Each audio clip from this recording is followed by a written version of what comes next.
He said it was just a meal. But when a black CEO, dressed in a tailored Navy suit and carrying the weight of decades of resilience, was handed a moldy sandwich in first class, it became something far bigger.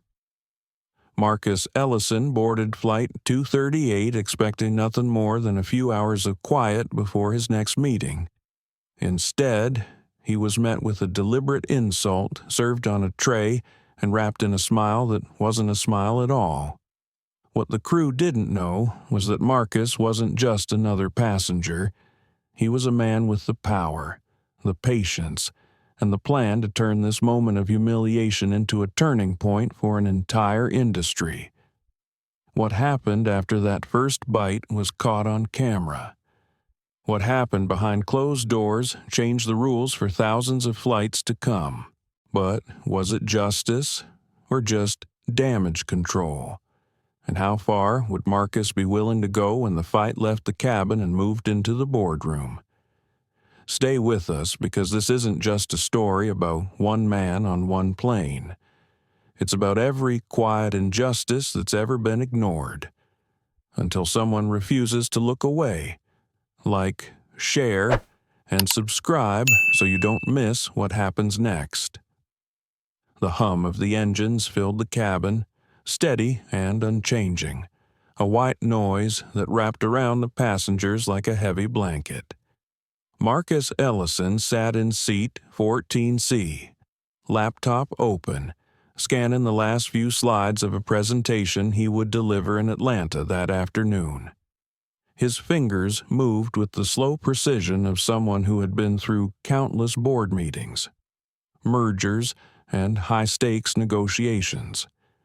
He barely noticed the approaching footsteps until a shadow fell over his tray table.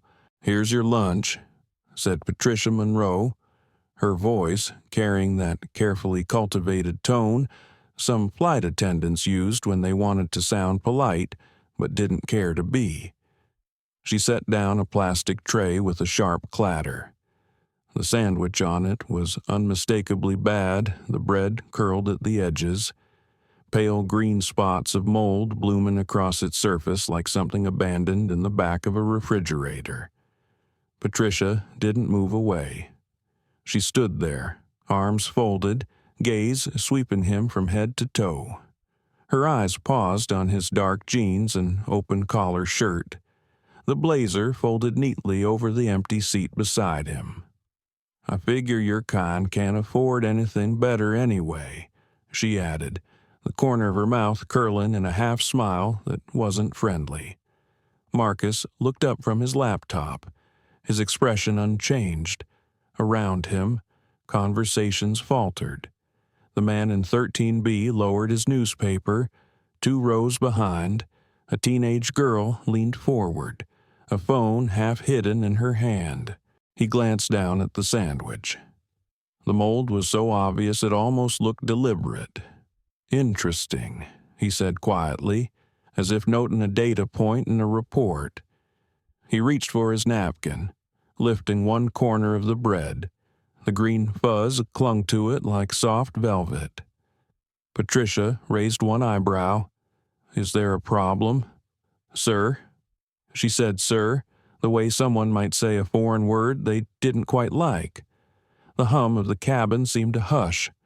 A mother across the aisle shifted her child onto her lap. A man in the next row stared hard at his laptop but hadn't touched the keyboard in minutes. "No problem," Marcus replied, voice calm. "I was just wondering about your food safety protocols."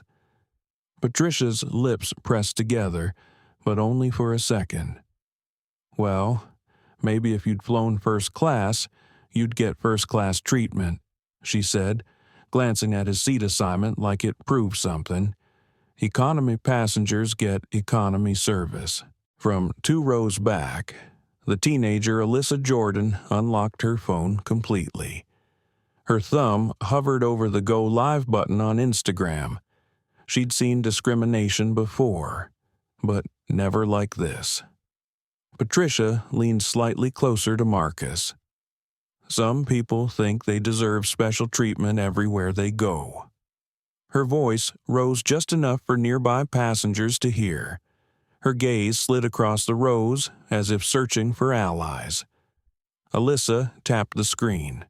Instagram Live 23 viewers. "Y'all seeing this?" she whispered to her phone.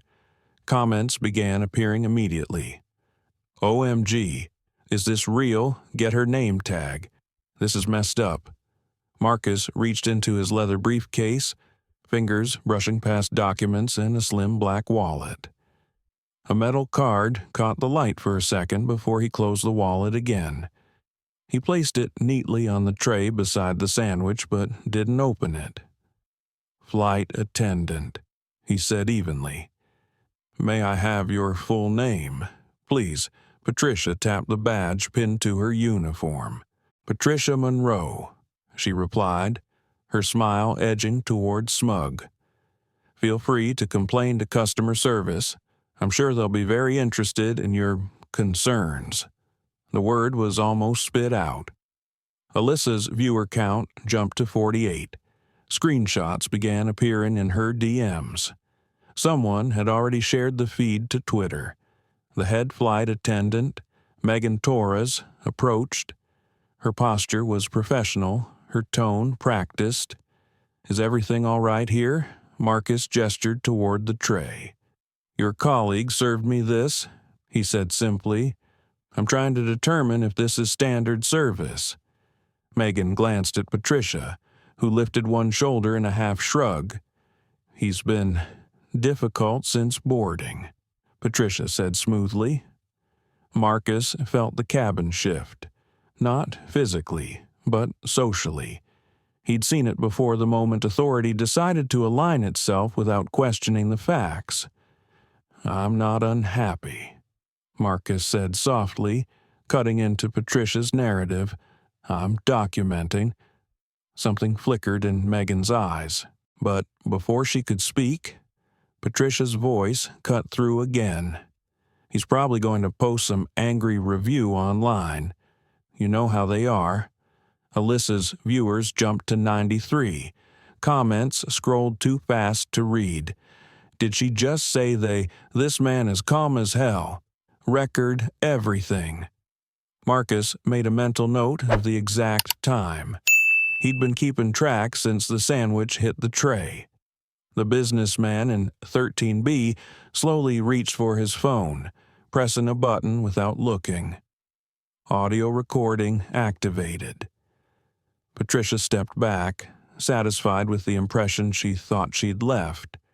She didn't notice Alyssa adjusting her phone to get a clearer angle. Marcus glanced at the cabin clock. Flight time remaining 2 hours, 53 minutes. He had learned long ago that patience was not weakness. In some cases, it was the sharpest weapon available. He closed his laptop, not because he was done working, but because the real work had just begun. And in the seat behind him, Alyssa Jordan whispered to her stream, "Something's about to go down." The comments lit up. Plot twist incoming. "Stay live. We're watching." Alyssa Jordan kept her phone low, angled just enough to catch both Marcus and Patricia in frame without drawing attention. Her viewer count ticked upward. 74, 89, 112. The scrolling comments were a blur of disbelief and anger. In front of her, Marcus adjusted the tray table so the moldy sandwich sat perfectly centered. He opened his leather-bound notebook and began writing. His handwriting was neat, almost architectural, each letter carefully formed. He wrote down the exact words Patricia had used, the time, and her tone. It was the same method he had used in boardrooms when documenting a breach of contract or a hostile negotiation. Facts, times, direct quotes, across the aisle. Patricia moved on to serve drinks, her tone noticeably warmer with other passengers. She laughed at a man's joke, crouched to hand a juice box to a little boy. But when her gaze passed over Marcus, her smile tightened into something else entirely. Kyle Bennett, the younger flight attendant, appeared at Marcus's row with a bottle of water. He set it down without meeting Marcus's eyes. His hands trembled slightly. Marcus noticed but said nothing. Instead, he offered a quiet, "Thank you." Kyle gave the smallest nod and retreated toward the galley. Marcus returned to his notes, his pen gliding across the page. He could feel the attention of nearby passengers. Some stared openly, others pretended to read while stealing glances. Years ago, he might have reacted in the moment, letting frustration push his voice louder. Now, he knew better. Timing mattered. From behind, Alyssa's voice was low but steady as she narrated to her viewers. "He's writing everything down. He's not yelling. He's not making a scene. This is different." The chat reacted instantly. "Smart man. He knows exactly what he's doing. Bet he's a lawyer or something." Patricia reappeared at Marcus's side, her arms crossed. "Do you need something else?" "Sir." The "sir" was still sharp around the edges. Marcus looked up slowly. "Yes. Could you tell me when this meal was prepared?" Patricia blinked. "I wouldn't know." "Why?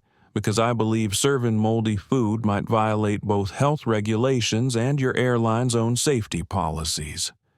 Her smile returned, colder this time. "You're free to write to customer service about it." Alyssa's viewer count hit 188. Someone in the comments claimed they were already tweeting at Blue Jet Airways. Patricia lingered just a moment too long before moving on again. Marcus watched her go, jotting another note.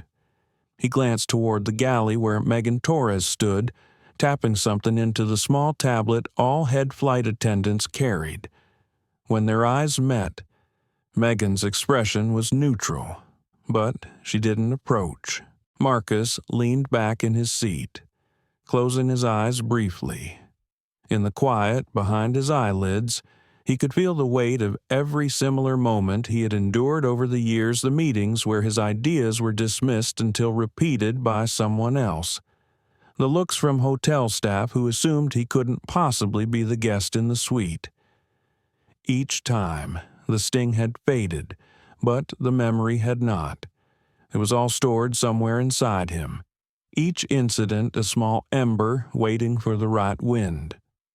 When he opened his eyes, he caught Kyle glancing his way from the aisle. The younger man's gaze darted away quickly. Guilt, uncertainty. Marcus made a mental note. The captain's voice came over the intercom, announcing a smooth flight ahead with mild turbulence near Atlanta. His tone was practiced, impersonal. Marcus glanced at his watch. 2 hours and 40 minutes to landing. Alyssa leaned forward slightly, speaking just loud enough for Marcus to hear without turning his head. "You okay?"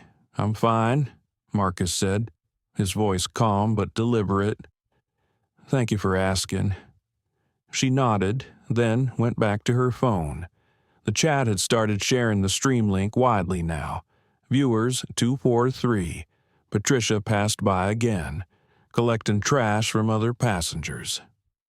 When she reached Marcus, she tapped the edge of his tray. "Do you want me to take that?" "No," Marcus replied evenly. "It's evidence now." The words seemed to stop her for a fraction of a second, but she recovered quickly, offering a scoff as she walked away. Alyssa's audience caught it all.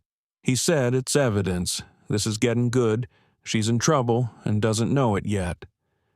Megan finally approached, her expression a mix of professionalism and fatigue. "Mr. Ellison, Marcus Ellison, Mr. Ellison, we value all our passengers' comfort, but I'm going to ask you to refrain from creating unnecessary tension in the cabin." Marcus's eyes stayed on hers. "Documenting is not creating tension, Ms. Torres. It's ensuring accuracy. Her jaw tightened almost imperceptibly. If you have concerns, you can address them with customer service after the flight. I'm addressing them now, Marcus said, his tone still level, directly with the people involved. Several passengers were now openly listening. A man in 15A leaned forward, phone in hand, pretending to check email. The cabin air felt heavier somehow. Alyssa's viewer count hit 317. Kyle passed through again, this time pausing by Marcus's row.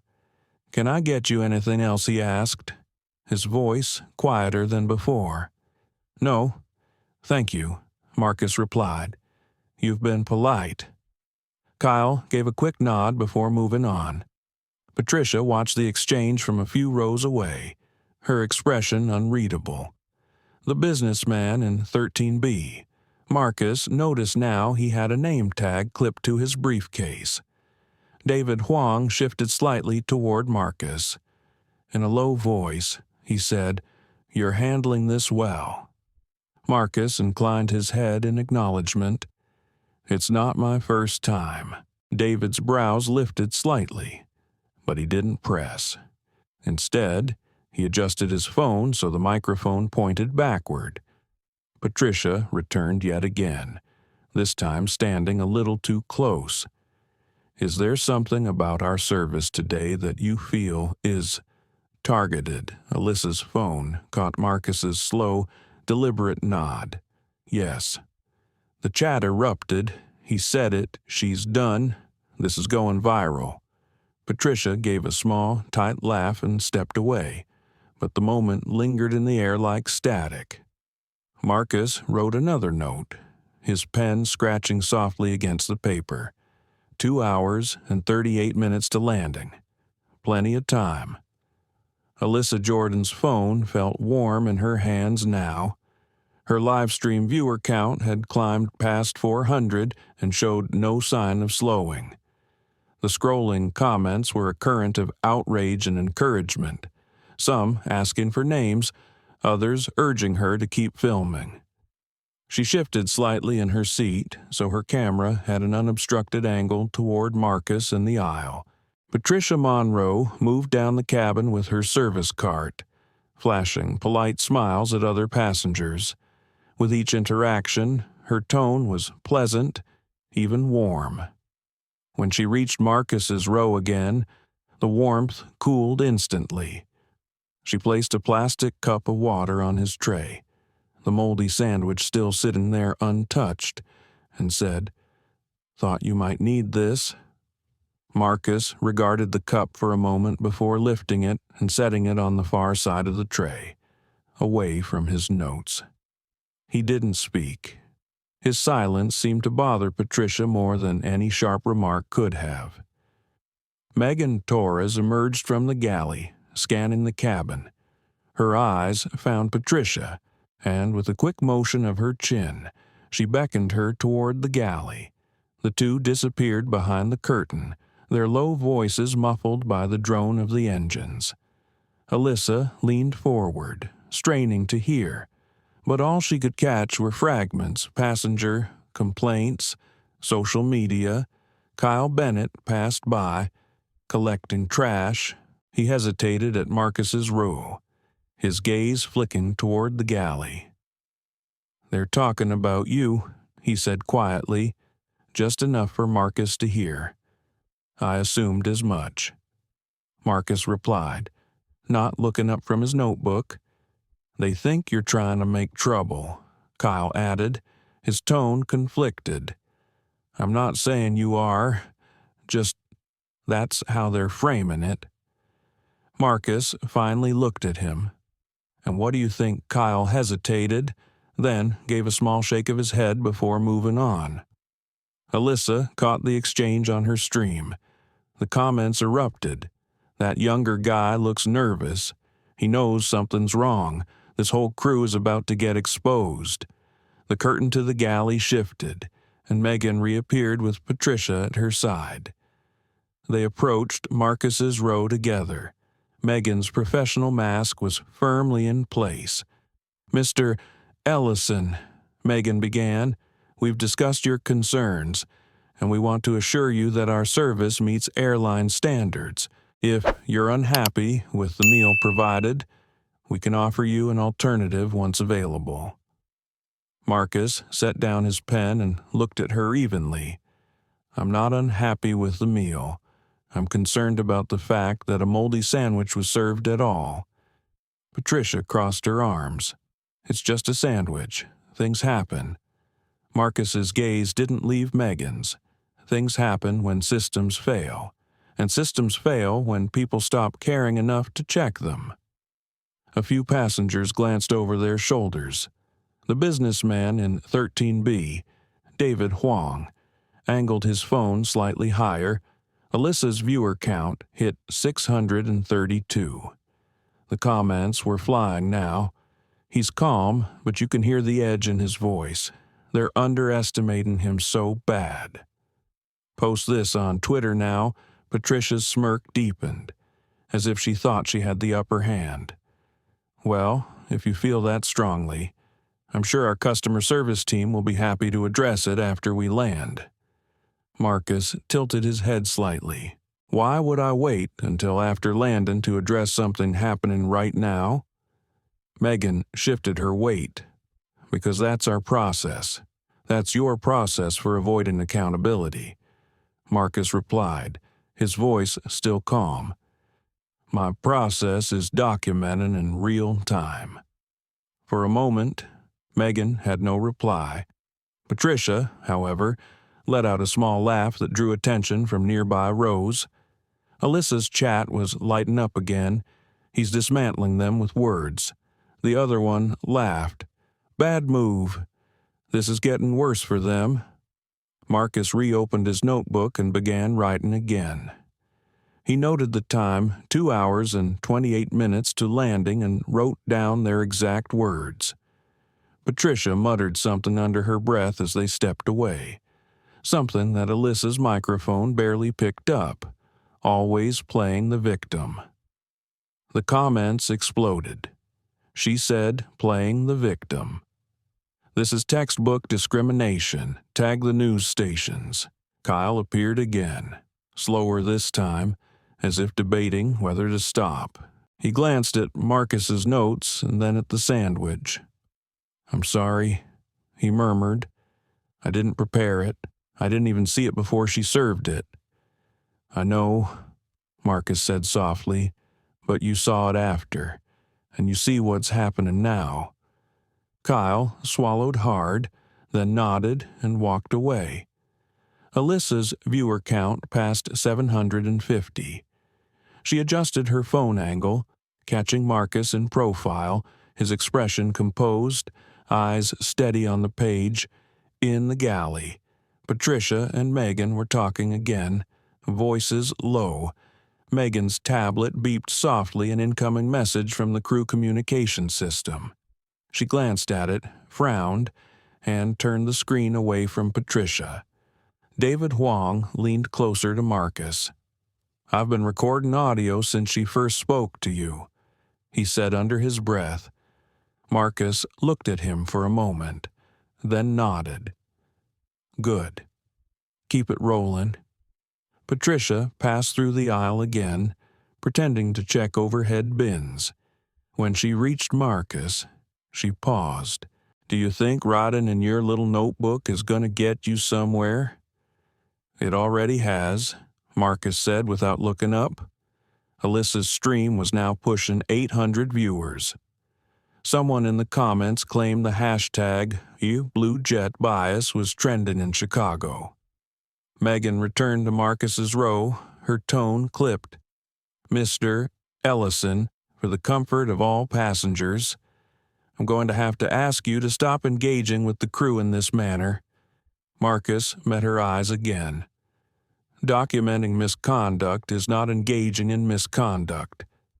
The sentence landed heavily. Megan's gaze faltered for the first time. 2 hours and 21 minutes to landing. The cabin felt charged, like the air before a storm. Alyssa's chat kept buzzing. He's in control. They have no idea who they're dealing with. Stay live. Don't blink. Marcus closed his notebook for now and folded his hands on the tray. He let the silence stretch, the engines fill in the gap.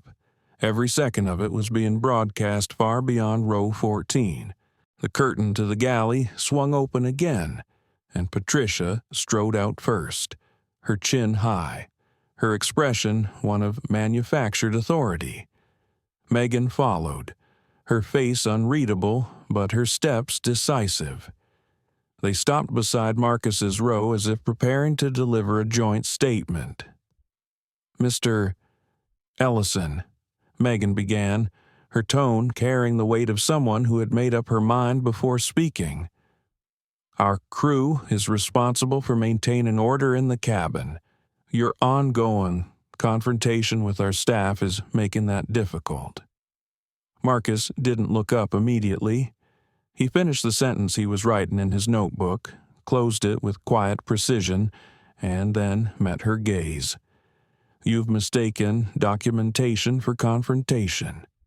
Patricia crossed her arms, leaning slightly into the aisle. "You've been questioning our service since we left Chicago. You've made our jobs harder."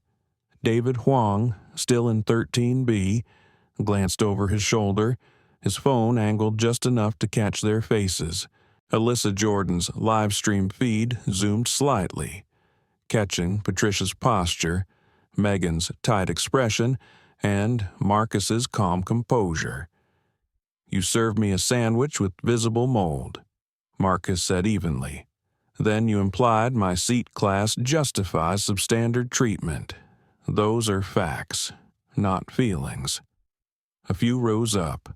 A passenger coughed, the sound oddly loud in the tense air. Patricia's lips thinned. Megan shifted her weight. "Mr. Ellison, if you're dissatisfied, we can arrange for you to receive a different meal, perhaps from business class, if it's available." "That's not the point," Marcus replied. "The point is whether this reflects the way your airline treats any passenger it believes won't matter." A murmur ran through a few rows. Alyssa's chat erupted. "He's calling it out. He's so calm, but destroying them. They're losing this battle." Patricia's eyes swept the cabin, catching the stares. Her voice rose just enough to be heard beyond Marcus's row. "Some people think they deserve special treatment everywhere they go." It was bait, laid out in the open. Marcus didn't bite. He simply turned his head toward her, his voice as level as before, and some people believe they can treat certain passengers as less deserving without consequence. For a moment, no one moved. Then Megan touched Patricia's arm, a subtle signal to back off. They both stepped away toward the galley, but the damage had been done. Alyssa's viewer count surged past 1,000. Kyle Bennett came down the aisle a minute later, his pace slower than usual. He stopped at Marcus's row, pretending to adjust the overhead bin. "They're doubling down," he murmured without looking at Marcus. Marcus gave the smallest nod. "I noticed."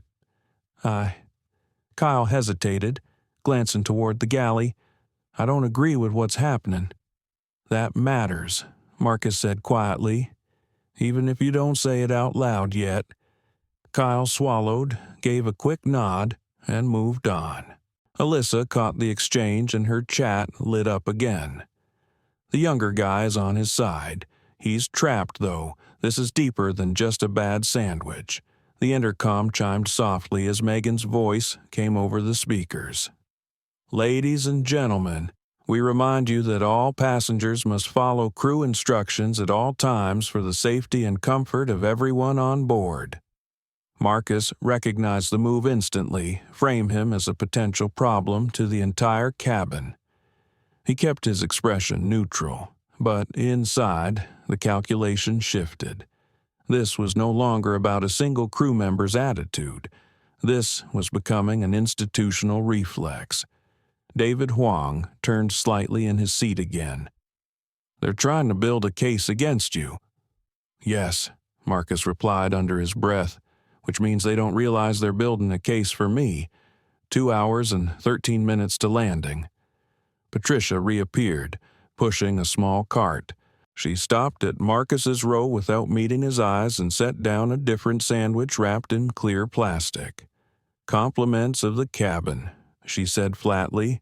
Marcus didn't touch it. "Is this one prepared to the same standards you serve in business class?" "It's fresh," Patricia said, her voice clipped. "Take it or leave it." He left it. Alyssa's camera caught the moment, and her chat exploded. "He won't take the bait. He's holding his ground. This is chess. Megan passed by next, pausing just long enough to lean toward Marcus. I'd advise you to accept the meal, Mr. Ellison. It would help de-escalate the situation." "This isn't about food anymore," Marcus said quietly enough for only her to hear. "It's about the principle that every passenger deserves basic dignity." For the first time. Megan's eyes flickered with something that might have been doubt, but she didn't speak. She moved on toward the front of the cabin. Her shoulders slightly tense, Patricia muttered something under her breath as she passed Alyssa's seat, but Alyssa's microphone picked it up, always making something out of nothing. The chat lit up again. "She's digging her own grave. This is all on video. They're toast." Kyle came back with a tray of drinks for another row and made brief eye contact with Marcus. No words, just a nod that seemed to say, "I'm still here." 2 hours and 5 minutes to landing. The tension in the cabin was no longer contained to a few rows. Passengers whispered to each other, glancing toward Marcus, then toward the crew. David Huang tapped his phone screen, sending his recording to a cloud folder. Alyssa whispered into her phone for her viewers. "You can feel it. Everyone's on edge. They think they have the upper hand, but they don't." Her viewer count crossed 1,200. Someone in the chat posted a screenshot of Twitter's trending topics.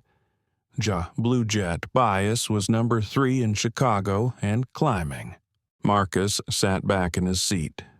Notebook closed, hands folded loosely on his lap. To anyone watching, he looked like a man simply passing the time. Inside, he was counting each move, each word, each glance. All of it was data. All of it was evidence. Patricia passed once more, this time not stopping at his row. Her smile returned for other passengers, her voice light and friendly, but it was too late. The contrast was visible, and it was being broadcast in real time. 2 hours flat to landing. The pieces were in place. The seatbelt sign was still off, but the mood in the cabin felt locked down. Conversation in the surrounding rows had dropped to murmurs, and even the shuffling of snack wrappers seemed quieter. Every time Patricia walked past, the atmosphere shifted like the shadow of a passing cloud. Marcus checked the small digital clock on the seatback display in front of him.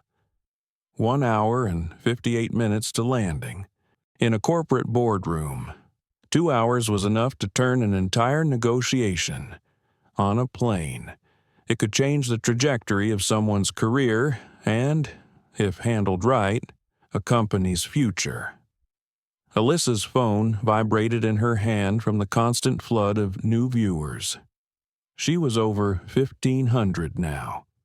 Her eyes darted between her screen and Marcus, gauging his reactions, her fingers steady even as her heart raced. Patricia came down the aisle with a stack of forms in one hand, the kind used for documenting in-flight incidents. She stopped at Marcus's row and, without a word, placed one on his tray. The page was already partially filled out. The section labeled Disruptive Passenger circled in pen. Marcus looked at it, then back at Patricia. "You're writing this now." She smiled faintly. "Just making sure we have our records in order." Alyssa's camera caught the paper in full view.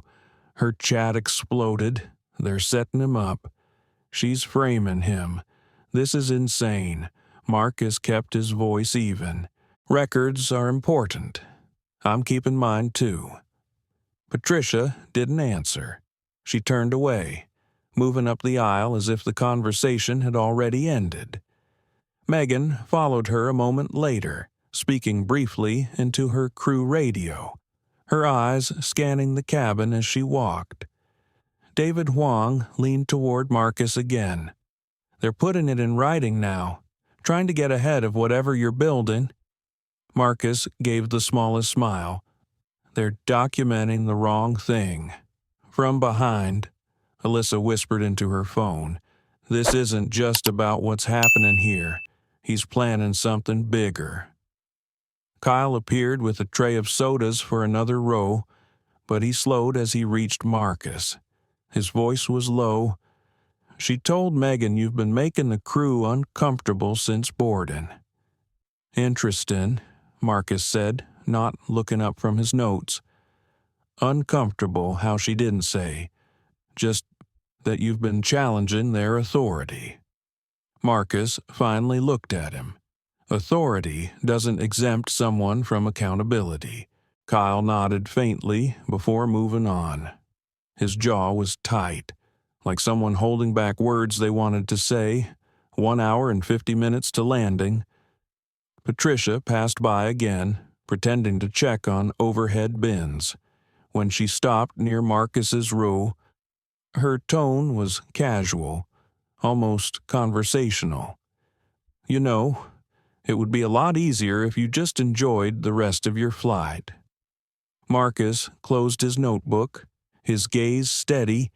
"And it would have been easier if I'd been treated with the same respect you give everyone else." That earned a scoff and a shake of her head before she moved on. Alyssa caught it all, her viewers pushing the stream over 2,000. Screenshots of the incident report Patricia had left were already circulating online. Megan reappeared from the galley, pausing at Marcus's row. "Mr. Ellison, I'd like to resolve this situation before we land. Then stop escalating it," Marcus said, her lips pressed together. "I'm offering you a resolution. You're offering me a way to pretend this never happened. That's not resolution, that's erasure." Passengers nearby exchanged glances. Even those not watching Alyssa's feed could feel the undercurrent in the air. 1 hour and 45 minutes to landing. The captain's voice came over the intercom, announcing a minor course adjustment and clear weather ahead. His tone was calm, unaware or perhaps just ignoring the quiet battle unfolding in the cabin. Alyssa's chat was relentless now. "This is going to the news. Blue jet bias trending nationwide. He's too smart for them." Marcus adjusted his seat slightly, leaning back but keeping his eyes forward. Inside, his thoughts moved like clockwork. He remembered a dinner meeting 3 months earlier when Clara Whitmore, Blue Jet's CEO, had praised him for his company's travel budget, $4.2 million a year in corporate flights. A partnership she'd said was strategic and mutually beneficial. He wondered if she would still use those words after seeing the footage from today. Patricia came back down the aisle, a fresh cup of water in her hand. She placed it on his tray without asking. "You seem like a man who's used to getting his way." "I'm a man who's used to earning it," Marcus replied. Her eyes narrowed before she walked on. David Huang was now openly recording, no longer trying to hide it. "They're digging in," he murmured. "But so are you. 1 hour and 40 minutes left," Marcus said quietly. plenty of time for them to understand the difference between a passenger and a problem. From behind, Alyssa grinned slightly at her camera. He's playing the long game. They don't even see it. Her viewer count ticked past 2,500. Megan's radio crackled faintly as she passed. Cabin, be advised, passenger in 14C may require escort on arrival. The words were meant to be quiet, but Marcus heard them. He didn't react outwardly. Instead, he reopened his notebook, wrote the sentence word for word, and underlined it twice. 1 hour and 38 minutes to landing. He thought about his father, who had once told him, "Some people will try to push you into anger so they can call it proof." That lesson had stayed with him for decades. Today, it was more relevant than ever. He took a slow sip of water, set the cup down, and glanced over his shoulder just long enough to meet Alyssa's eyes. She gave a small nod. The silent exchange was enough to confirm they were working in quiet tandem. Patricia lingered near the galley, watching him. Megan joined her, their heads close together. Kyle stood a few steps away, arms folded, eyes down. He didn't join the conversation. 1 hour and 35 minutes to landing. Marcus closed his eyes for a moment, not from fatigue, but from focus. When he opened them again, the cabin looked the same, but the pieces on the board had shifted in his mind. They thought they were preparing for his removal at the gate. He was preparing for something much larger. The steady drone of the engines filled the silence between each passing cartwheel and the quiet murmur of passengers. 1 hour and 28 minutes to landing. The clock in Marcus's mind wasn't just counting down to the arrival in Atlanta, it was tracking the moment when patience would give way to precision. Patricia was 2 rows ahead, leaning in close to another passenger, smiling brightly, the kind of smile Marcus had yet to see directed at him since he boarded. Megan stood near the galley, checking her crew tablet. Kyle was halfway down the aisle, serving sodas to row 18. Marcus closed his notebook and slid it into his leather briefcase. Every word, every timestamp, every quote from the last 2 hours was there. He could almost feel the weight of the evidence in his hands. He unbuckled his seatbelt, stood up, and stepped into the aisle. The sudden movement caught the attention of at least half the nearby passengers. Alyssa's live-stream camera adjusted instantly to keep him in frame. Her viewer count leapt past 3,000. "Sir, please return to your seat," Megan called from the galley, her voice clipped but controlled. Marcus took 1 slow step toward the front, then another. "This will take a moment," he said, his tone calm, deliberate. Patricia blocked the aisle halfway up. "You need to sit down. Now." He didn't raise his voice. "Move aside, Ms. Monroe." The way he said her name, measured, exact, made her blink. She hesitated just long enough for him to step past her. Megan took a step forward, as if preparing to intercept him. Marcus reached the galley counter and rested his hand on the edge. He reached into the inside pocket of his blazer, pulling out a single business card. He set it on the counter face down. "I think," he said quietly, but clearly enough for everyone nearby to hear, "there's been a misunderstanding about who I am." The words hung in the air for 3 beats. Then, with a deliberate motion, he flipped the card over. Patricia's face drained of color. Megan's eyes locked on the card, reading the black text printed in clean, understated font, Marcus Ellison, Chief Executive Officer, Ellison Dynamics, Inc., Fortune 500. The 58 Kyle froze in the aisle, his serving tray still in hand. Passengers craned their necks to see. David Huang's phone captured it all. Marcus spoke before anyone could fill the silence. Ellison Dynamics maintains a corporate travel account with Blue Jet Airways. That account books approximately 200 flights a month across all divisions. Megan blinked, her voice tight. I was not aware of that. I'm aware, Marcus replied.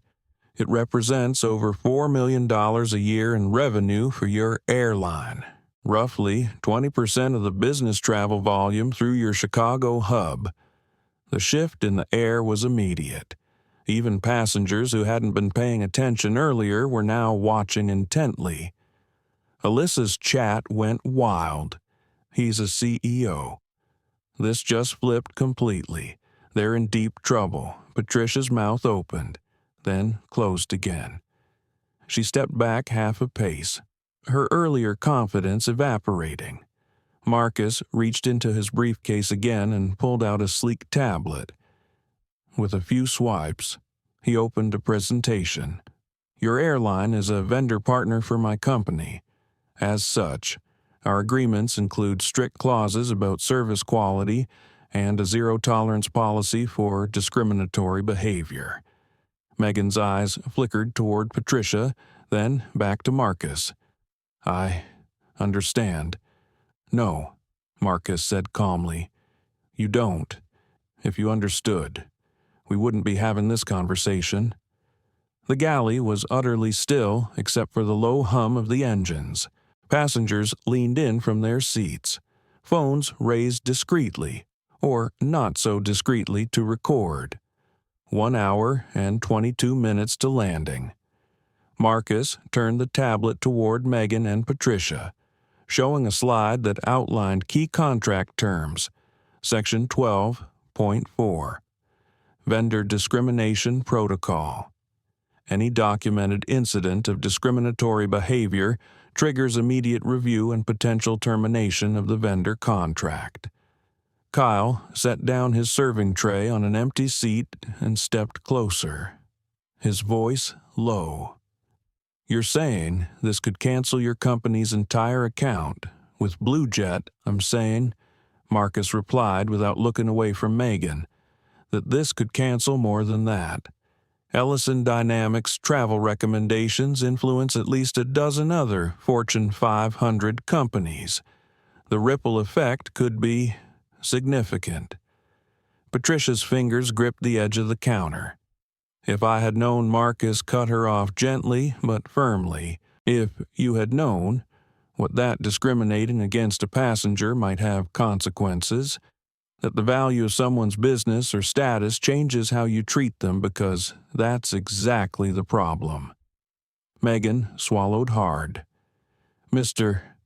Ellison, I assure you assurances, Marcus said, are meaningless without action. From behind them, Alyssa's voice carried just enough to be picked up by her phone microphone.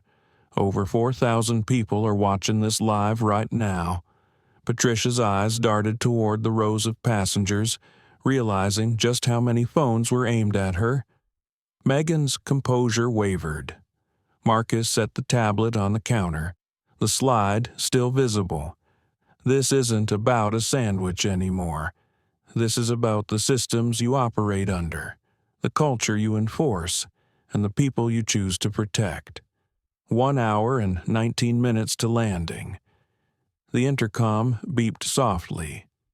Megan hesitated, then lifted the handset. A low, urgent conversation followed, too quiet for passengers to hear clearly, but whatever she said, it sent Patricia retreating to the galley and Kyle back down the aisle with his hands in his pockets. Marcus remained standing at the counter, his presence alone holding the attention of the entire front section of the cabin.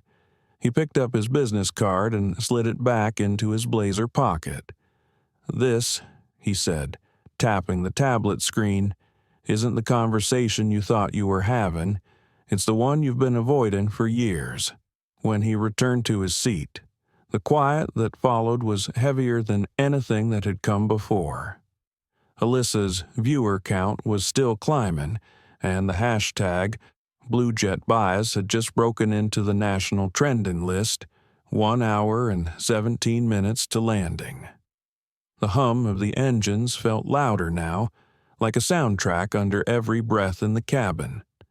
Passengers shifted in their seats, pretending to be absorbed in magazines or phone screens, but their attention kept flicking to Marcus in 14C. He sat with his tablet still open, the contract terms frozen on the screen for anyone to see if they looked long enough. 1 hour and 12 minutes to landing. Patricia avoided his row entirely now, moving briskly past without making eye contact. Megan lingered in the galley, holding her crew tablet like a shield, speaking quietly into her radio. Kyle moved through the aisle with the slow, deliberate motions of someone trying to look busy while keeping his head down. Alyssa's phone buzzed in her hand from the sheer volume of notifications. Her viewer count had surged past 5,000. The chat scrolled too fast to follow people tagging news outlets, influencers, civil rights organizations. Someone claimed they'd already emailed the footage to a local TV station. Marcus kept his posture relaxed, but his mind was moving fast. He had shifted the game, but now he needed to widen the audience beyond the cabin. His phone, set to silent, had been vibrating in his pocket for the last 15 minutes. He slipped it out and glanced at the screen. 17 missed calls, all from the same number, Blue Jet Corporate Relations. He ignored the missed calls and tapped to open his email instead. His fingers moved quickly, attaching images of the moldy sandwich, screenshots of his notes, and a summary of events. The recipients included his company's legal team, his executive assistant, and the travel department that managed their corporate airline contracts. The subject line was Simple Incident Report, Flight 238. As he hit send, the soft chime of an incoming call broke the cabin's rhythm. He glanced at the screen. The name there was one he knew well, Clara Whitmore. He accepted the call and, without warning, put it on speaker. "Ms. Whitmore," he said, his voice carrying just enough to reach the rows around him. "I was wondering when you'd call." A pause.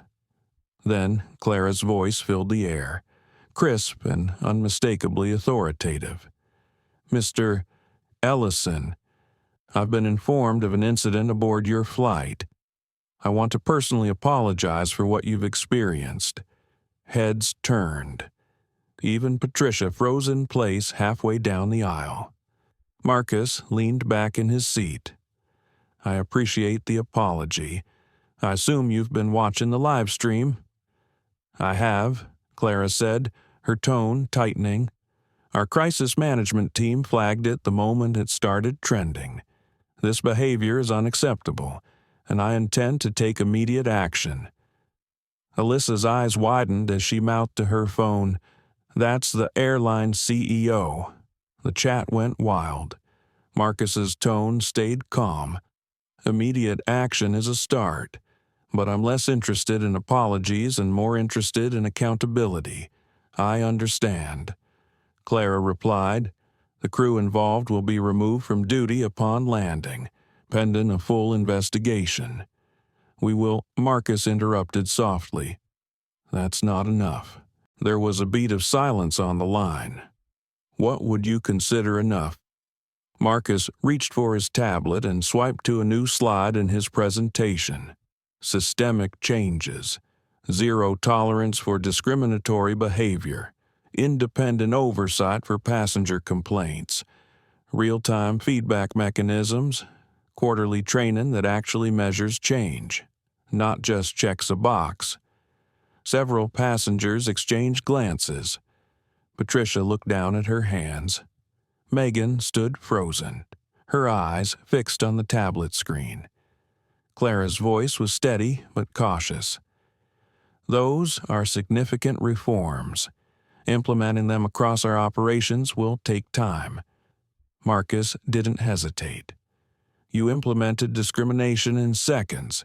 You can implement equality faster than that." Alyssa's stream viewer count hit 6,000. Comments were filled with variations of, "He's teaching a master class right now." From the front of the cabin, the cockpit door opened briefly. Captain Holt stepped into the aisle, scanning the situation. Megan stepped forward to intercept him, speaking quickly and gesturing toward Marcus's row. The captain nodded, but didn't intervene yet. Clara's voice came back on speaker. "Mr. Ellison, if I commit to these changes, will Ellison Dynamics maintain its contract with Blue Jet?" "That depends," Marcus said, "on whether those commitments are documented, measurable, and enforceable. Promises don't keep passengers safe. Policies do." Kyle approached slowly from the rear, his eyes darting between Marcus and Megan. He carried no tray this time. Instead, he stopped at Marcus's row. "Sir," he said quietly, "I just want you to know, not everyone here agrees with what happened." Marcus met his gaze. "Then you'll be part of the solution." Kyle gave a single nod and stepped back. Patricia stood rigid in the aisle, her jaw clenched. She didn't speak. The earlier arrogance in her posture was gone, replaced by something harder to read: fear. Maybe. Or the slow realization that this moment would follow her long after the plane landed. Clara's voice cut through again. "Mr. Ellison, I'm directing my team to begin drafting a new anti-discrimination policy today. I will personally oversee its development." Marcus's tone stayed measured. "You'll also include an independent oversight committee with community representation, publish your diversity metrics quarterly, and establish a scholarship fund for underrepresented students in hospitality and aviation." There was no hesitation this time. Agreed. 1 hour and 4 minutes to landing. Marcus ended the call without another word. The silence that followed was thick, electric, then slowly. He reopened his notebook and began writing again. Patricia turned abruptly toward the galley, disappearing behind the curtain. Megan followed a few steps later. Kyle remained in the aisle for a moment longer before moving to help another passenger. Alyssa whispered into her phone. "I think they just realized the whole airline's on the line here." Her chat scrolled nonstop. "This is history in real time. He's holding them accountable right here on the plane. Blue Jet better move fast." David Huang leaned over from his row. "That call just changed everything." "It was supposed to," Marcus replied, not looking up from his notes. 1 hour exactly to landing. The next move would determine whether this ended with a press release or with real change. The cabin had settled into an uneasy stillness. Conversation was muted, but the quiet wasn't peaceful.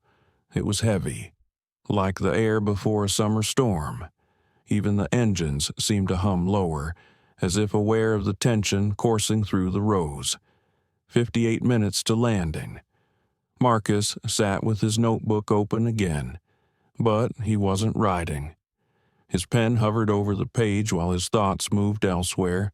He remembered the first time something like this had happened to him, not on a plane, but at a hotel reception desk in New York, when a clerk had insisted, in front of a lobby full of guests, that there was no way someone like him could be booked in the presidential suite. That had been years ago, before Ellison Dynamics, before he'd learned to turn moments like that into leverage instead of just letting them carve into him. He caught his reflection faintly in the black tablet screen.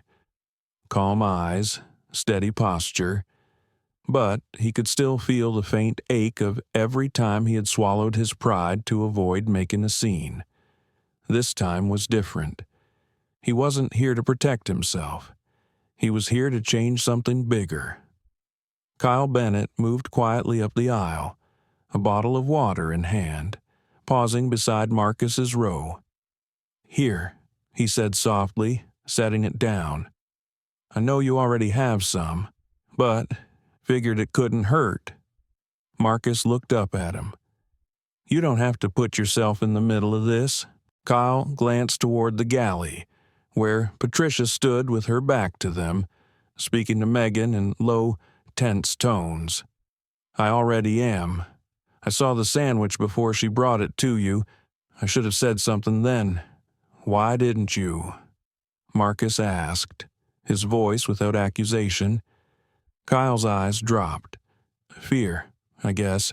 You speak up against the wrong person on a crew, and you get iced out. Bad shifts, no promotions. Some people, they make sure you regret it." Marcus nodded slowly. Fear keeps systems in place, but so does silence. Kyle swallowed hard. "Yeah, I know." From behind, Alyssa's voice narrated softly to her viewers. The younger flight attendant just admitted he saw it before. "He's nervous, but he's talking to him. This is real courage starting to build." Patricia glanced back, her eyes narrowing slightly as she noticed Kyle still near Marcus's row. She stepped forward. "Bennett, we need you up front." Kyle hesitated, then stepped away without meeting her eyes. Marcus returned his gaze to his notes, but his mind lingered on Kyle. The younger man's hesitation, his flashes of decency, reminded Marcus of himself a lifetime ago before he understood that some risks were worth taking because the cost of doing nothing was higher. In the galley, Patricia leaned close to Megan. "He's turning this into some kind of corporate stunt. You see how he's performing for the cameras." Megan didn't answer right away. She glanced toward Marcus, who was once again writing calmly, ignoring the eyes on him. "It's not just for the cameras. He's prepared. This isn't his first time dealing with this." Patricia scoffed. "So what? He's still just a passenger?" Megan's voice lowered. "A passenger who can take millions in business away from this airline." Patricia's jaw tightened, but she didn't argue. She turned away, pulling the curtain back and stepping into the aisle.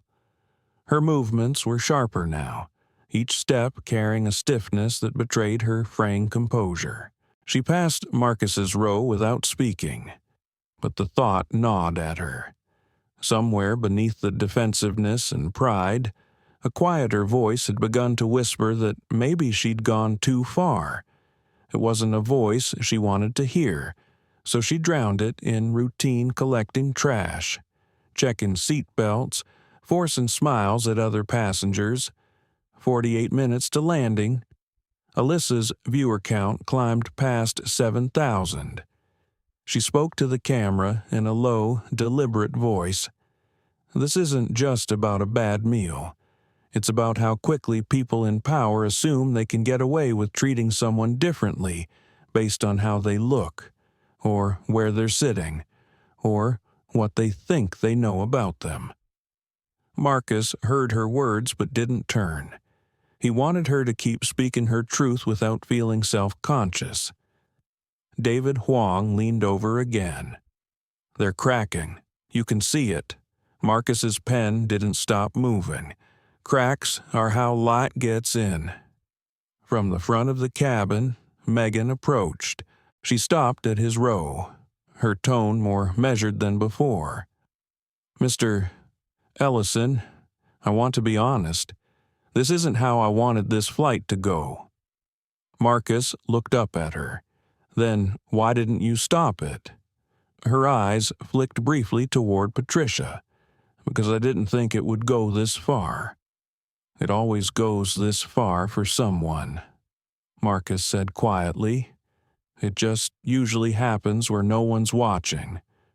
Megan's lips pressed together. She gave the smallest nod before stepping back. Kyle reappeared from the front, his posture straighter now. He didn't speak, but he placed a sealed snack pack on Marcus's tray before continuing down the aisle. It was a small gesture, but in its own way, it was a declaration. 40 minutes to landing. Patricia returned to the galley, her steps slower now. She stood with her hands braced on the counter, staring at the coffee pots without seeing them. She thought of her first years as a flight attendant, the times she'd gone out of her way to make passengers feel welcome, the handwritten notes from kids she'd given extra snacks to, the elderly couple she'd comforted through turbulence. She told herself those moments still defined her. But the memory of the sandwich on Marcus's tray kept pushing through. For the first time since the incident began, she wondered what the video would look like to someone who didn't know her at all. 35 minutes to landing. Alyssa's stream was now being picked up by national news Twitter accounts. Comments flooded in from verified profiles. The hashtag #BlueJetBias was trending #1 in the country. Marcus closed his notebook and took a long breath. He could feel the shift not just in the air around him but in the people. Kyle's quiet bravery, Megan's softening tone, Patricia's silence. The cracks were widening. He wasn't just documenting anymore. He was waiting for the moment those cracks would break open completely. 32 minutes to landing. The cabin lights dimmed slightly as the crew prepared for descent. But no one was thinking about tray tables or seat backs now. Every eye seemed to find its way toward Marcus at some point, as if the center of gravity had shifted to row 14. His phone vibrated again, this time with a text from his executive assistant Media already calling, "Do you want us to confirm your presence on Flight 238?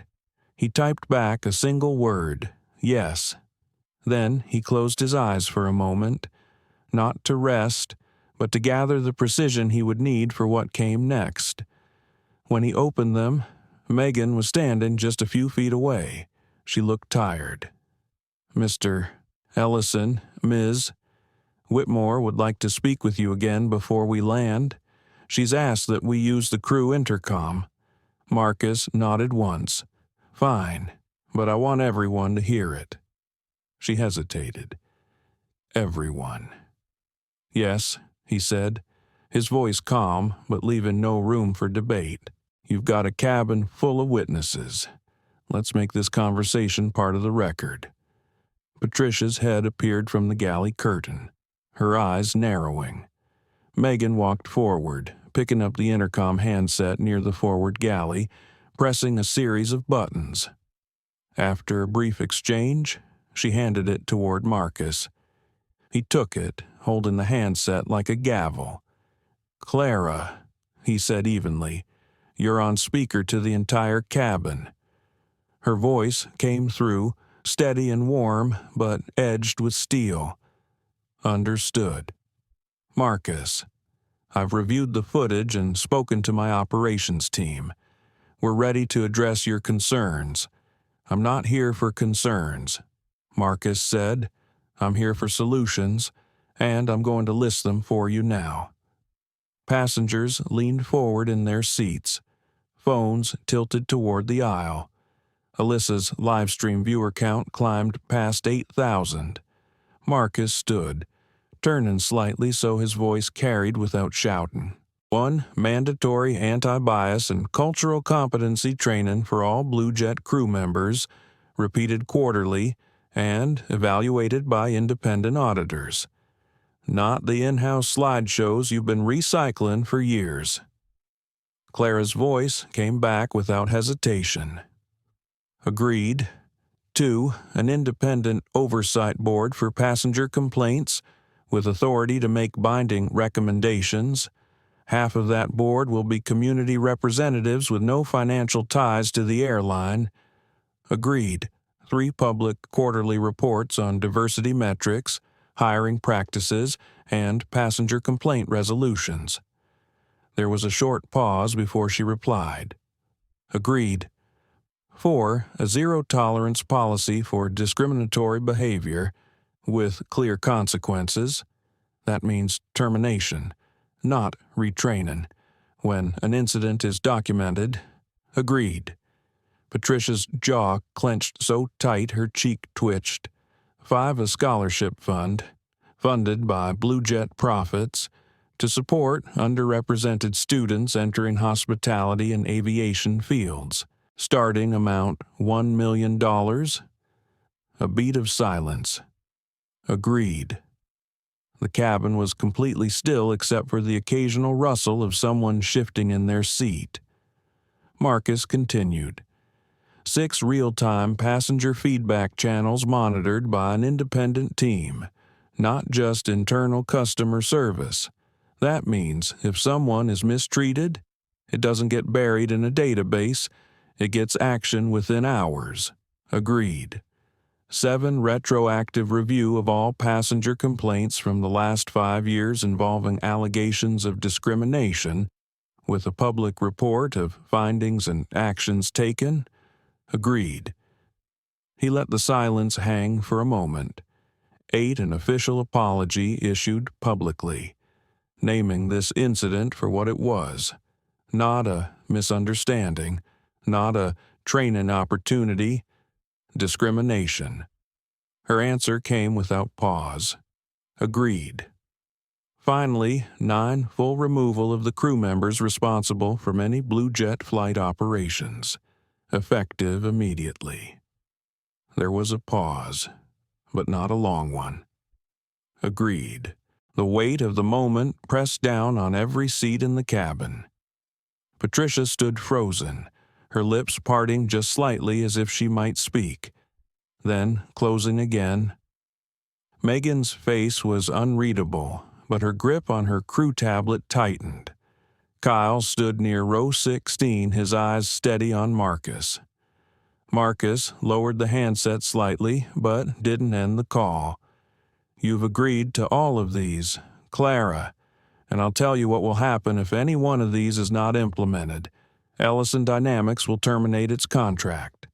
We will publicly recommend our partner companies do the same, and we will ensure every major outlet in this country knows why. Understood, Clara said. We'll put it in writing before you disembark. Marcus finally set the handset back into its cradle. The quiet that followed felt like the exhale after a long-held breath. He returned to his seat, sliding the tablet into his briefcase and closing his notebook. He didn't need to write anymore. The rest of this story would be documented by 1,000 phones and half a dozen news outlets before the wheels even touched the runway. 30 minutes to landing. Patricia moved slowly down the aisle toward the galley, avoiding every gaze that sought her out. She disappeared behind the curtain without a word. Megan remained near the front, watching Marcus with a look that was neither hostility nor full approval, just a kind of measured respect. Alyssa whispered into her phone for her viewers. That was 9 demands, all agreed to, on speaker, in front of the entire cabin. I've never seen anything like it. David Huang leaned over again. You just rewrote their rule book. Marcus didn't look at him, but there was a faint smile at the corner of his mouth. Not yet, but we're on the first page. The seatbelt sign dinged on, and the captain's voice came over the speakers. Ladies and gentlemen, we've begun our initial descent into Atlanta. Please make sure your seat backs are upright. Tray tables are stowed. His voice trailed into the usual script, but no one was thinking about safety announcements. They were thinking about the fact that history had just unfolded between rows 12 and 15.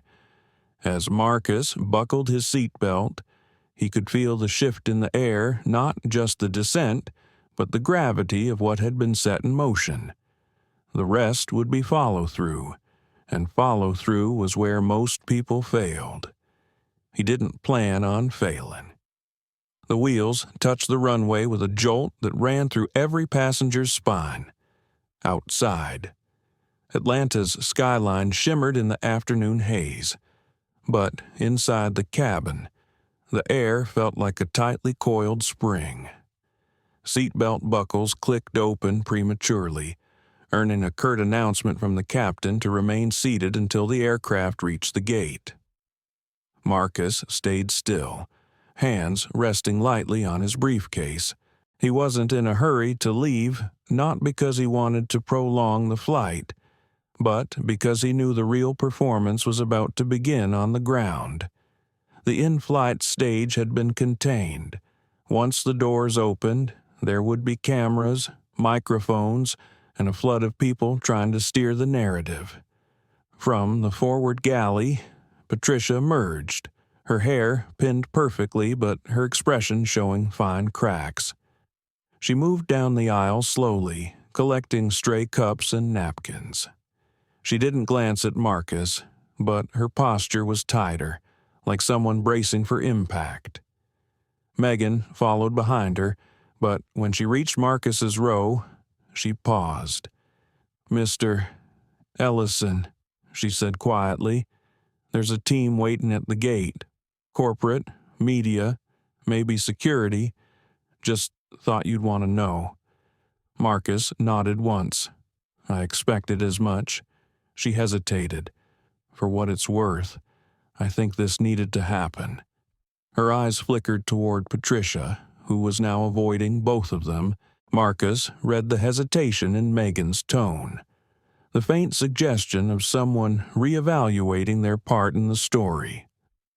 The plane slowed to a crawl, taxiing toward the terminal. Passengers began to murmur, a low ripple of excitement. Alyssa adjusted her phone on its tripod mount clipped to the seat in front of her, whispering to her viewers, "We're about to see what happens next. I'm not cutting the stream." The chime sounded. The seatbelt sign switched off. Instantly, people stood, pulling bags from overhead bins, leaning into the aisles. Marcus stayed seated, letting the first wave surge forward. He could see through the open curtain that a cluster of people in dark suits was waiting just beyond the jet bridge. Patricia's voice came over the PA, forced, cheerful. "Ladies and gentlemen, we've arrived at Hartsfield-Jackson Atlanta International Airport. On behalf of your crew, we thank you for flying Blue Jet." The words hung strangely in the air, polite phrases wrapped around the knowledge that this was no ordinary arrival. The door opened. Warm, humid air flowed into the cabin. Megan stepped aside to allow the first passengers to disembark. Alyssa stayed rooted to her seat, still streaming. David Huang waited too, his eyes flicking between Marcus and the doorway. Finally, Marcus rose, lifting his briefcase. As he reached the front of the cabin, Patricia shifted her weight but didn't speak. Her eyes met his for the briefest moment before darting away. Megan handed him a folded piece of paper. "From Ms. Whitmore, draft of the agreement." Marcus slipped it into his briefcase without unfolding it. "I'll review it after I've read it in the headlines." He stepped into the jet bridge. The change in atmosphere was immediate, the muted tension of the cabin replaced by the sharp crackle of the terminal. Voices layered over the hiss of conditioned air. Cameras were raised instantly, flashes popping. A man in a dark suit stepped forward. "Mr. Ellison, I'm Robert Gaines, corporate counsel for Blue Jet. We'd like to escort you to a private lounge." Marcus cut him off with a polite but firm tone. "I'll be addressing the press here. If you want to speak, you can stand beside me. But I'm not doing anything behind closed doors." Robert hesitated, clearly unprepared for the refusal. A second later, Clara Whitmore herself appeared, her expression controlled but intense. She extended a hand. "Marcus, thank you for agreeing to speak with me earlier." He shook it briefly. "I agreed to speak because you listened. Whether you keep listening will determine the future of your airline." Behind him, more passengers spilled into the terminal. Several stopped to watch, phones raised. Alyssa maneuvered closer, streaming every word. Clara's eyes flicked to the cameras. "I'll make my statement now," she said, stepping forward. Blue Jet Airways formally apologizes to Mr. Marcus Ellison for the discriminatory conduct he endured on Flight 238. Effective immediately. The crew members involved are relieved of duty. The reforms Mr. Ellison outlined will be implemented in full, with oversight from independent auditors and community representatives. This is not just a commitment, it's a contract. The click and flash of cameras intensified. Marcus didn't smile, but his voice carried as he spoke next. Accountability is only as good as the follow-through.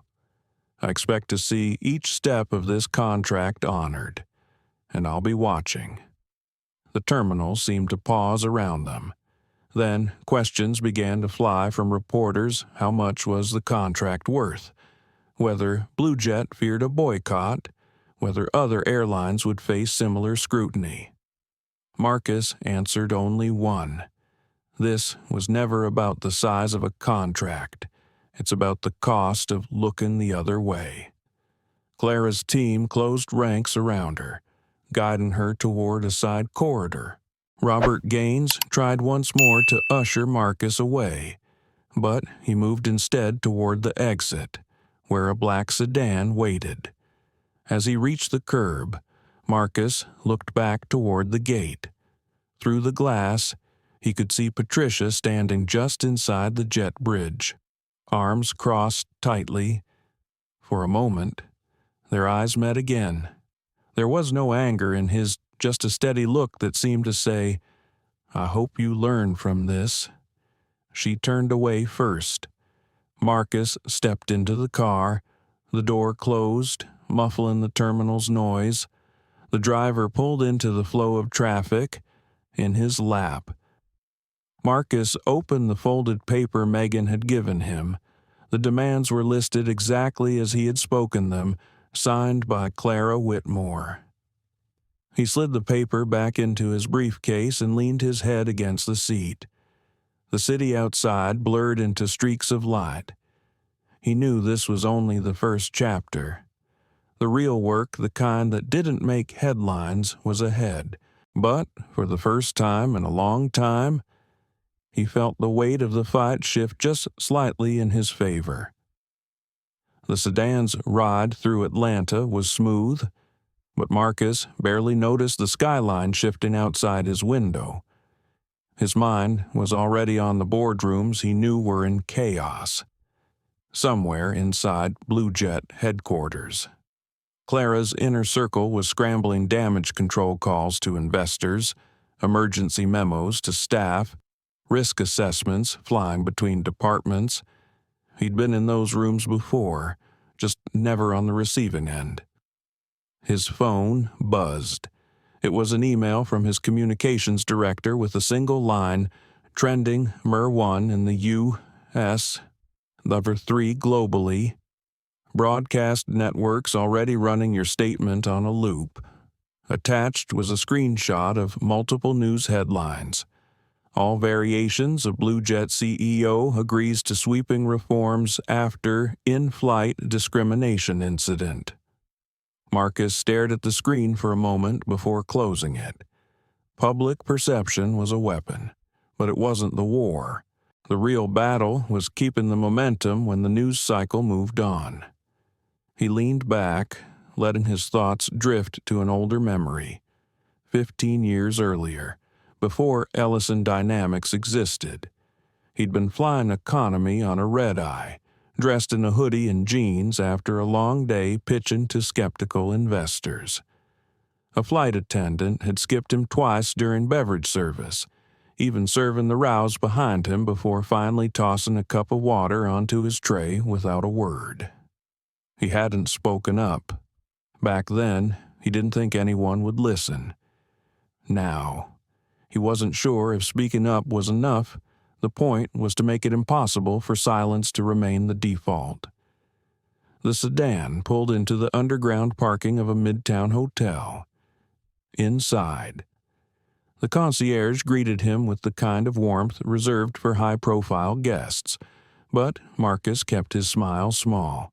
He went straight to a private conference room on the mezzanine, where his assistant, Renee Carter, was already setting up a laptop and portable speakerphone. "Marcus," she said, sliding a folder toward him. "This is everything we've pulled on Blue Jet's past 5 years of discrimination-related complaints. Some settled, some buried. All of it public record if you know where to look." He scanned the summaries. Patterns emerged quickly: similar incidents, vague resolutions, boilerplate apologies. "They've treated this as a public relations problem," Marcus said, "not a structural one." Renee nodded. "Exactly, which means they'll hope this blows over." Marcus closed the folder. "It won't. We'll follow the timeline in the contract. Every commitment has a date, and every date will be met or missed in public." While Marcus planned his next moves, Clara Whitmore sat at the head of a long glass table at Blue Jet headquarters, her legal and PR teams arrayed on either side. The air in the room was tense, the muted hum of phones vibrating against the tabletop filling the silences between arguments. Her head of PR, a wiry man named Philip Grant, spoke first. "We can frame this as proactive leadership. Get ahead of the narrative. Emphasize our willingness to adapt."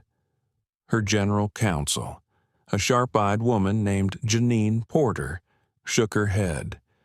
"No amount of spin changes the fact that we just agreed to a public zero-tolerance clause. One misstep from any crew member, and we're bound to fire them or face breach of contract." Clara steepled her fingers. "Then we make sure there are no missteps." "That's not realistic," Janine said. "We're dealing with human behavior. The goal has to be compliance through fear of consequence." Clara's gaze hardened. "The goal is to make Marcus Ellison irrelevant to this company's future headlines. Whether that's through genuine reform or airtight optics, I don't care. But we won't get caught flat-footed again." Philip leaned in. "We also have to decide what to do about Patricia Monroe. The videos have her name trending. If we fire her now, it looks like we're admitting guilt." Clara's voice was clipped. "We already admitted guilt. Fire her, quietly." Back in the hotel conference room, Marcus listened as Renee took a call from an advocacy group that wanted to partner on implementing the reforms. He could feel the beginnings of a coalition forming not just to monitor Blue Jet, but to apply pressure across the airline industry. As the call wrapped, Marcus poured himself a glass of water, the clink of ice against glass sharp in the quiet. "Do you know what the hardest part of change is?" he asked Renee. "Getting people to believe it's possible," she guessed. Marcus shook his head. "Keeping it going once the spotlight's gone. People love a victory story, but they don't love maintenance. That's where the work gets hard." A knock came at the door. Kyle Bennett stepped in hesitantly, still in partial uniform. His eyes darted around the room before settling on Marcus. "I didn't know if I should come," Kyle said, "but I needed to tell you. I'm putting in a formal statement about what I saw before the sandwich was served." Marcus regarded him for a moment. "That's not an easy choice." Kyle exhaled. "No, but I don't want to be the guy who stayed quiet." Renee slid a business card across the table. "Our legal team can make sure your statement is protected under whistleblower provisions." Kyle nodded, his shoulders loosening slightly. "Thank you." After he left, Marcus returned to his seat. "That's what real change looks like," he said quietly. "Not the statements. The shift in people who used to think silence was safer." Night had fallen by the time Marcus finished outlining the next 3 months' strategy.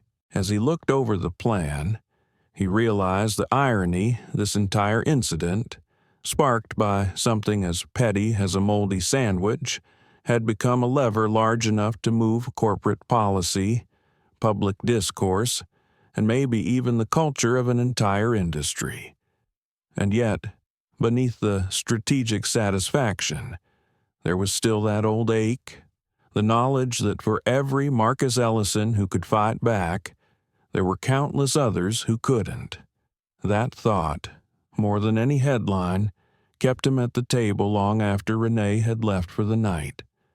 3 weeks later, the morning sun spilled across Marcus Ellison's desk, glinting off the framed photo of his parents that sat beside a stack of legal binders. The office was quiet except for the faint hum of the city outside.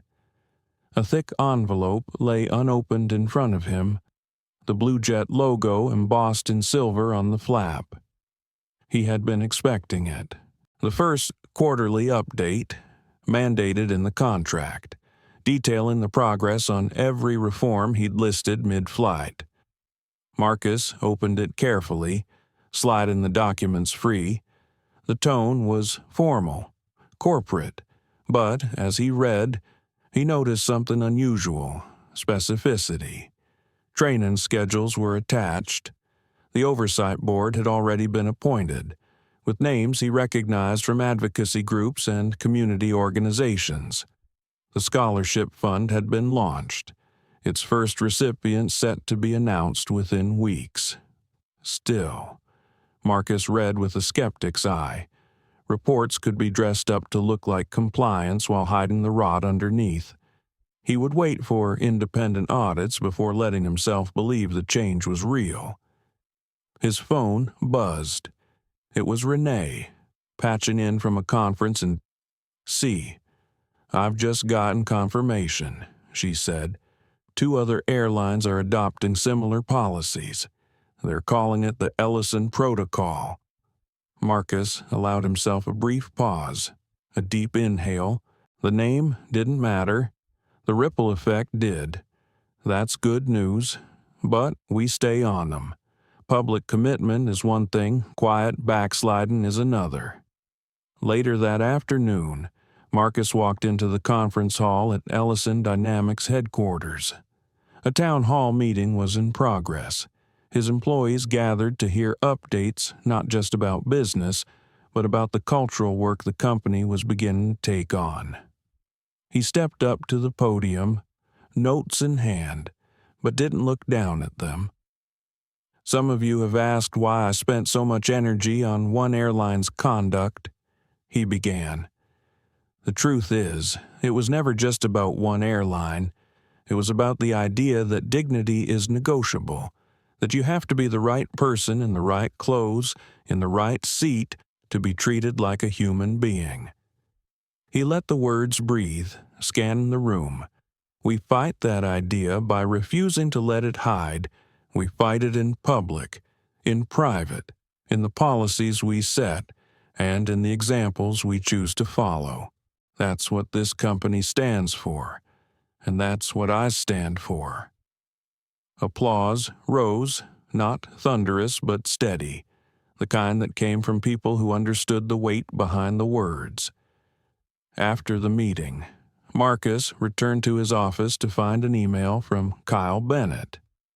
Attached was a scanned copy of his official statement to Blue Jet's internal review board. Kyle's words were plain but damning, describing exactly what had happened in the galley before the moldy sandwich reached Marcus's tray. It wasn't just neglect, it had been intentional.